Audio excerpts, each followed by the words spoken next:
Paz do Senhor, meus irmãos.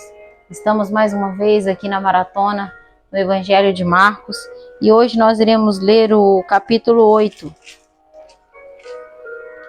Naqueles dias, outra grande multidão se reuniu e mais uma vez o povo ficou sem comida. Jesus chamou os discípulos e disse: Tenham compaixão desta gente. Estão aqui comigo há 3 dias e não têm mais nada para comer. Se eu os mandar embora com fome, desmaiarão no caminho. Alguns vieram de longe.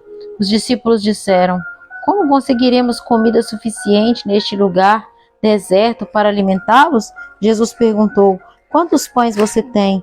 7, responderam eles. Então Jesus mandou todo o povo sentar-se no chão, tomou os 7 pães, agradeceu a Deus e os partiu em pedaços. Em seguida, entregou aos discípulos, que os distribuíram à multidão. Eles encontraram ainda alguns peixinhos. Jesus também os abençoou e os mandou que os discípulos os distribuíssem. Todos comeram à vontade. Depois, os discípulos recolheram 7 cestos grandes com as sobras. Naquele dia, havia cerca de 4.000 homens na multidão. Após comerem, Jesus os mandou para casa. Em seguida, encontrou com seus discípulos num barco e atravessou para a região de Dalmanuta. Alguns fariseus vieram ao encontro de Jesus e começaram a discutir com ele para pô-lo à prova. Exigiam que lhes mostrasse um sinal no céu. Ao ouvir isso, Jesus suspirou profundamente e disse: Por que este povo insiste em pedir um sinal? Eu lhes digo a verdade, não darei sinal algum aos homens desta geração. Então ele os deixou, entrou de volta no barco e atravessou para o outro lado do mar. Os discípulos, porém, se esqueceram de levar comida. Tinham no barco apenas um pão. Enquanto atravessavam o mar, Jesus os advertiu: Fiquem atentos, tenham cuidado com o fermento dos fariseus e de Herodes.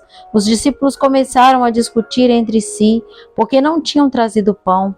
Ao saber do que estavam falando, Jesus disse: Por que discutem sobre falta de pão? Ainda não sabem ou não entendem? Seu coração está tão endurecido que não compreenderam. Vocês têm olhos, mas não veem, têm ouvidos, mas não ouvem, não se lembram de nada? Quando partiram os 5 pães entre os 5.000, quantos cestos cheios de sobras vocês recolheram? 12, responderam eles. E quando repartiram os 7 pães entre os 4.000, quantos cestos grandes cheios de sobras vocês recolheram? 7, responderam. E vocês ainda não entendem? Perguntou.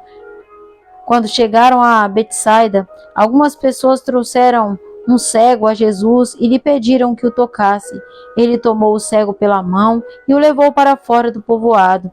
Em seguida, cuspiu nos olhos do homem, pôs as mãos sobre ele e perguntou: Vê alguma coisa? Recuperando aos poucos a vista, o homem respondeu: Vejo pessoas, mas não as enxergo claramente. Parecem árvores andando. Jesus pôs as mãos sobre os olhos do homem mais uma vez e sua visão foi completamente restaurada.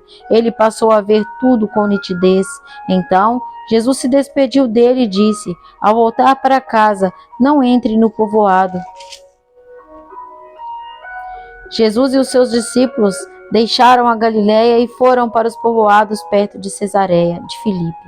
Enquanto caminhavam, Jesus lhe perguntou: Quem as pessoas dizem que eu sou? Eles responderam: Alguns dizem que o Senhor é João Batista, outros que é Elias ou um dos profetas. E vocês?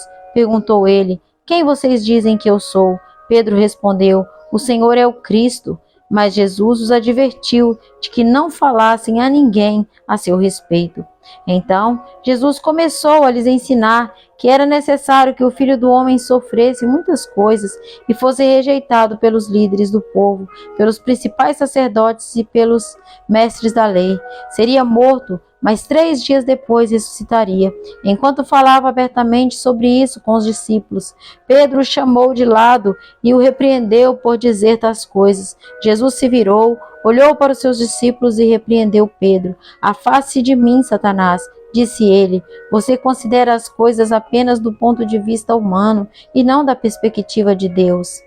Depois chamou a multidão e os discípulos e disse: Se alguém quer ser meu seguidor, negue a si mesmo, tome sua cruz e siga-me.